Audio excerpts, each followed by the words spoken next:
The sky above the red planet was quiet, but the silence was not peaceful. Long shadows moved across broken metal and black stones.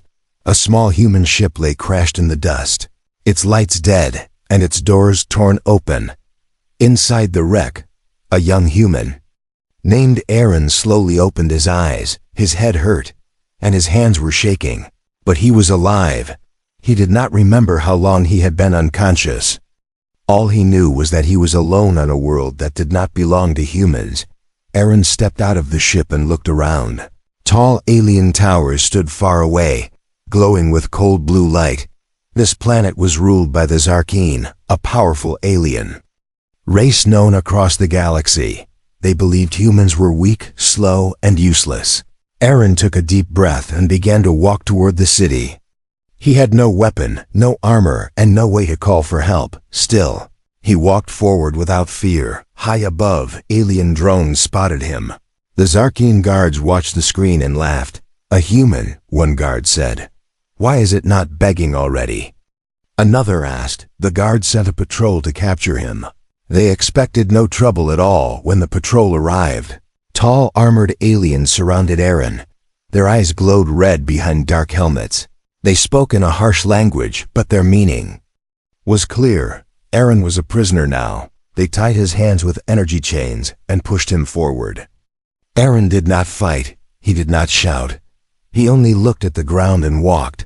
Inside the great city, aliens stopped to stare. Some pointed, some laughed, some showed anger.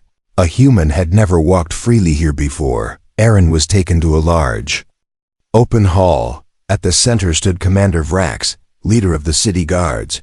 Vrax looked down at the human with disgust. "So this is Earth's weak child." Vrax said, "Tell me, human, why are you here?" Aaron lifted his head slowly. "I am not here to fight," he said calmly. "I am here because my ship failed." The hall filled with laughter. The aliens enjoyed his answer. To them, it proved humans were nothing special. Vrax stepped closer.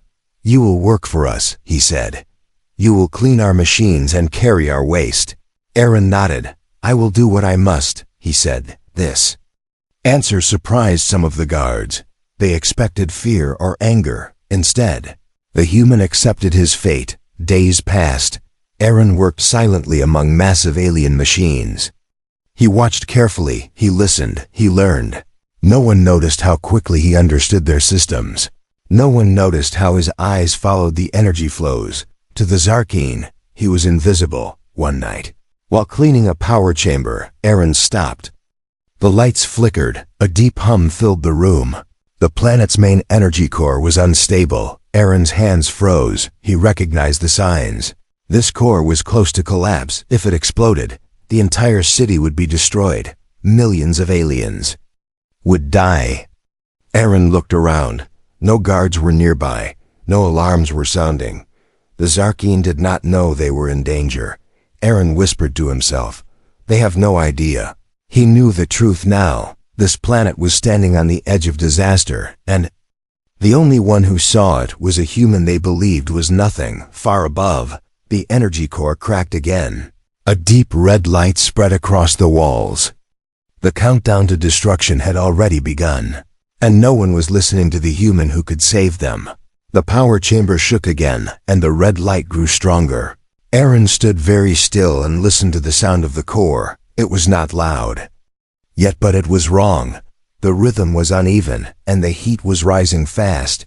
He stepped closer and placed his hand near the control panel. The symbols were alien, but energy was energy everywhere. He remembered his training from Earth, long nights in silent rooms learning how stars were kept alive.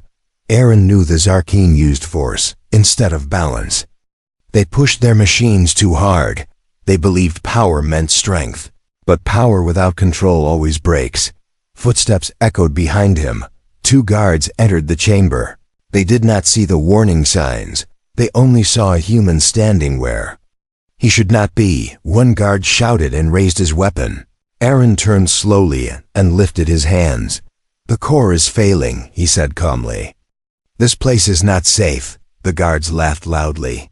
"A human telling us about our own power," one said. They moved closer and grabbed Aaron by the arm. They pushed him toward the exit. As they walked away, the chamber shook harder. A sharp sound cracked through the air. The guards stopped and looked back. Fear flashed in their glowing eyes. An alarm finally screamed through the city. Red lights spread through the halls. Zarkeen workers began to run. No one understood what was happening. Commander Vrax appeared on a high platform. His voice echoed with anger and command. "Seal the power sector," he ordered. "Send engineers now."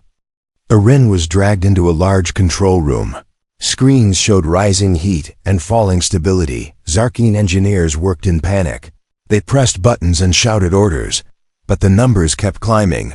The core was slipping away from them. Aaron watched silently for a moment. Then he spoke again. "You are feeding it too much energy," he said. "You must slow it down." Vrax turned sharply. "You will be silent," he growled. "This is Zarkeen technology." Another violent shake hit the city. Several screens went dark. A low, deep sound rolled through the walls. This time even Vrax looked unsure. An older Zarkeen engineer stepped forward. His voice was quiet and afraid. "Commander, the human may be right." The room fell silent. All eyes turned to Aaron. The weakest being in the room now held their attention. Vrax stared at him for a long moment. "If you lie," he said slowly, "you will die before the core does." Aaron nodded once. "I understand." They removed his energy chains and pushed him toward the main console. Aaron moved fast now. His calm face hid the pressure in his mind. He adjusted energy flow paths. He reduced output instead of increasing it. The core screamed as systems changed, but then the sound softened. The heat stopped rising. The red light faded slightly. The shaking slowed. Engineers watched in shock. They had never seen this done before. They had always forced the core into control. Minutes passed like hours. Then a soft green signal appeared on the screen. Stability was returning.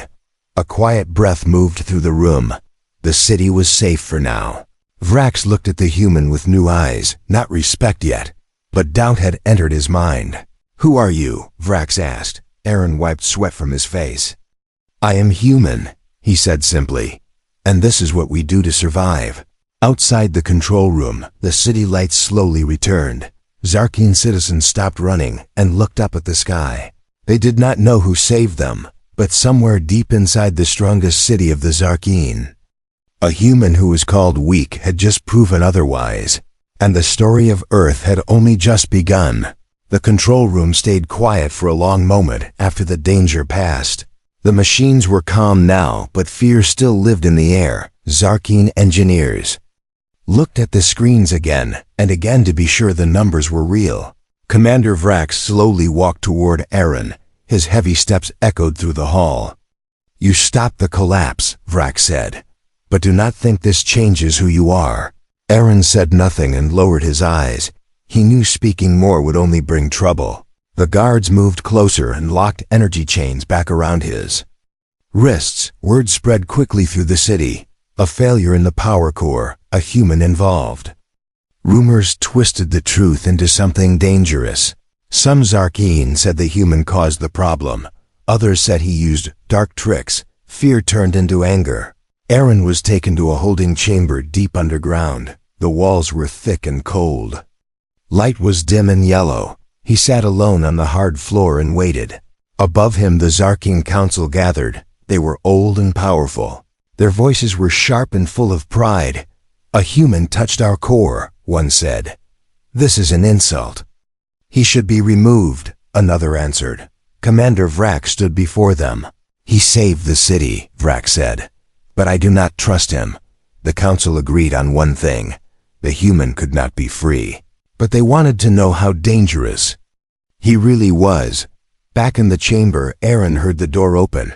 Two guards entered and pulled him up. They took him through long, dark halls. He was brought into a wide testing room. Strange machines covered the walls. Energy fields filled the air. "This is where we learn your limits," Vrax said. "If you survive." Aaron was placed at the center of the room. A glowing field wrapped around his body. He felt pressure on his chest and head. The first test began. The air grew heavy. Gravity increased slowly. Zarkeen bodies were built strong for this. Humans were not. Aaron clenched his teeth and stayed standing. His knees shook, but he did not fall. The guards watched closely. Impossible, one whispered. The pressure increased again. Aaron remembered Earth. Its oceans, its mountains, its long history of struggle. Humans were born under pressure. The gravity field stopped rising. Aaron was still standing, breathing hard but alive. The second test started without warning. Bright light flashed into his eyes. Loud sounds attacked his ears. The machine tried to break his focus. Aaron closed his eyes. He slowed his breathing. Training guided him again. Minutes passed, then silence returned. Vrax raised his hand. "End the test," he ordered. Murmurs filled the room. This was not expected. One of the council observers stepped forward. "This human adapts," he said. "He is dangerous." Vrax looked at Aaron with mixed thoughts. "You hide your strength," he said. "Why?" Aaron finally spoke. "Because strength shown too early invites fear." That answer spread discomfort among the Zarkeen. They believed strength must always be loud. The chamber door opened again, and this time the guards did not pull Aaron forward. They stood at a distance and watched him closely. Fear had replaced their old smiles. Aaron was taken through higher levels of the city.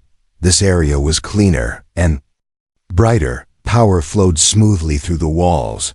He could feel the difference. Commander Vrax waited inside a wide hall made of dark crystal. Large windows showed the alien city below. Ships moved slowly in the sky like silent hunters. "You are no longer a worker," Vrax said. "You are now a question." Aaron stood quietly. He knew questions were dangerous here. Vrax activated. Large screen. Images appeared of broken planets and burning stars. "These worlds fell because of unstable power," Vrax said. "Our enemies use chaos as a weapon." Aaron studied the images. He saw the same mistakes again and again. Too much force, no balance. "You want me to fix your systems?" Aaron said softly. Vrax did not answer right away. "We want to know if you are worth trusting," he finally replied. A sharp sound filled the hall. A warning signal from deep space. An enemy fleet had entered the outer zone. Zarkeen commanders rushed in. Their voices were tense and loud. "This is the Krulf," one said. "They destroy power cores to collapse cities." Aaron felt a cold weight in his chest. The same enemy, the same pattern. The city defenses activated. Weapons charged. Energy shields rose around the towers. Vrax turned to Aaron. "If our core fails during battle, we lose everything," he said. "You will stand with our engineers." Aaron nodded, not because he was loyal, but because lives were at risk. Deep below the city, the core began to react. Battle energy strained. The system stability dropped again. Engineers panicked. They increased output. "Just like before." "No," Aaron said firmly. "This will destroy it." For the first time, Vrax did not argue. He watched and waited. Aaron stepped forward and gave clear instructions. "Slow the flow, redirect pressure, balance the charge." Room changed. The screaming machine softened. The core steadied. Above them the battle began. Explosions shook the city. Lights flickered. A blast hit the outer shield. Power demand spiked suddenly. The core cracked again, this time deeper. Aaron's heart raced. This was worse than before. He made a fast choice. He linked himself to the system. Pain shot through his body as energy surged. Engineers shouted to stop him, but it was too late.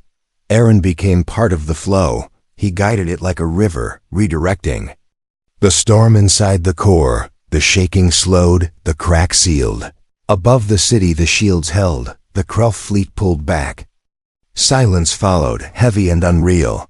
Aaron collapsed to the floor. Guards rushed forward. This time not to chain him, but to help him stand. Vrax knelt in front of him. This act shocked everyone. "You risked your life for our city," Vrax said. "Why?" Aaron looked up weakly. "Because if I do nothing," he said, "I become the monster you fear." That answer spread through the hall. Zarkeen leaders exchanged uneasy looks. The truth was clear now. This human was not weak, not dangerous by nature, but powerful by choice.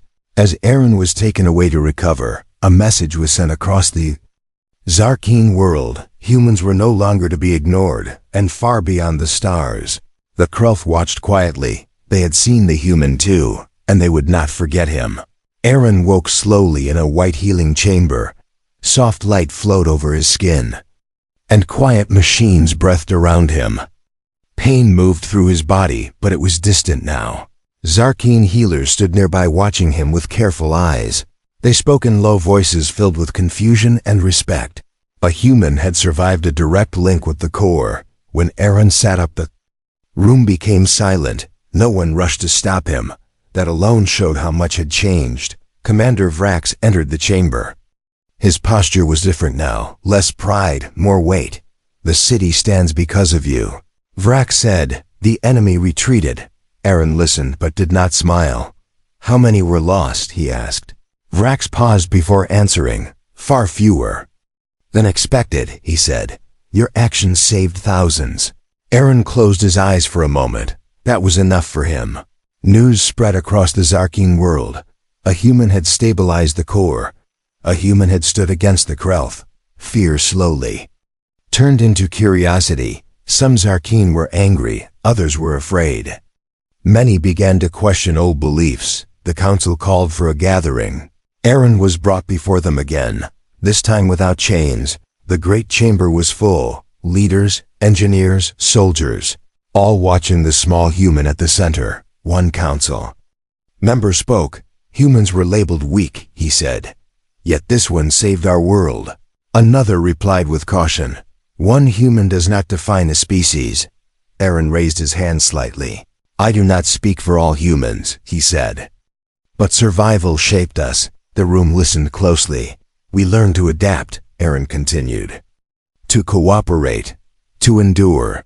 He told them about Earth, about storms, about limited resources, about centuries of struggle. "We did not grow strong because we wanted power," he said. "We grew strong because we had to live." Silence filled the chamber. These words struck deeper than threats. Vrax stepped forward. "The Krelf will return," he said. "They now know a human is here." A screen activated showing damaged Krelf ships. They were studying the battle, learning. "They will adapt too," an engineer warned. Aaron nodded. "They always do," he said. The council faced a hard truth. Their technology alone was not enough. Their pride had nearly destroyed them. After long debate, a decision was made. Aaron would not be a prisoner, nor a servant. He would be an ally. This decision shocked the city. Some celebrated, others protested. Aaron was given access to knowledge chambers, Zarkeen history, enemy data, core designs. He worked day and night with engineers, teaching balance instead of force, efficiency instead of excess.